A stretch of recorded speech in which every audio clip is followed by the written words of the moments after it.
Railway ഒഴിവുകൾ നികത്താതെ കേന്ദ്രം. ദക്ഷിണ റെയിൽവേയിൽ നികത്താനുള്ളത് 60 ലോക്കോ പൈലറ്റുമാരുടേതടക്കം നിരവധി ഒഴിവുകൾ. വന്ദേ ഭാരത് അടക്കം പുതിയ ട്രെയിനുകൾ അനുവദിച്ചെങ്കിലും പുതിയ തസ്തികകൾ സൃഷ്ടിച്ചില്ല.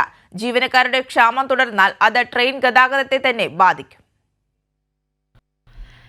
റെയിൽവേ ഒഴിവുകൾ നികത്താത്തതുമൂലം ജീവനക്കാർക്ക് ആഴ്ചയിലെ വിശ്രമാവധി പോലും ലഭിക്കാത്ത സാഹചര്യമാണ്. അതിനൊപ്പം അധിക സമയ ജോലിയും. മെയിൽ, എക്സ്പ്രസ് ട്രെയിനുകളിൽ എഞ്ചിൻ ക്രൂ വിഭാഗത്തിൽ 120 ഒഴിവുകളും ഗുഡ്സ് ട്രെയിനുകളിൽ 182 ഒഴിവുകളുമുണ്ട്. സുരക്ഷിത കാറ്റഗറിയായ എഞ്ചിൻ ക്രൂവിന്റെ ഇത്രയധികം ഒഴിവുകൾ ആദ്യമായാണ് ദക്ഷിണ റെയിൽവേയിൽ വരുന്നത്. തിരുവനന്തപുരം ഡിവിഷനിൽ 110ഉം പാലക്കാട് 85ഉമാണ് എഞ്ചിൻ ഡ്രൈവർമാരുടെ ഒഴിവുകൾ.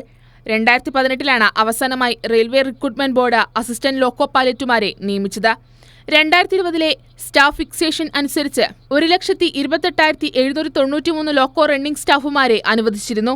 ഇതിൽ 1,12,420 പേർ മാത്രമാണ് നിലവിലുള്ളത്. 16,373 ഒഴിവുകൾ റെയിൽവേ നികത്തിയില്ല. ഉദ്യോഗാർത്ഥികളെ നിയമിച്ച് അവരുടെ പരിശീലനം പൂർത്തിയാക്കാൻ കുറഞ്ഞത് 2 വർഷമെങ്കിലും എടുക്കും. കഴിഞ്ഞ വർഷം ജൂണിലാണ് റെയിൽവേയിലെ ഒഴിവുകൾ നികത്താൻ കേന്ദ്രമന്ത്രിസഭ ഉത്തരവിറക്കിയത്. എന്നാൽ അതിനുവേണ്ട ഒരു നടപടിയും ഇതുവരെയും ആരംഭിച്ചിട്ടില്ല. കൈരളി ന്യൂസ്, തിരുവനന്തപുരം.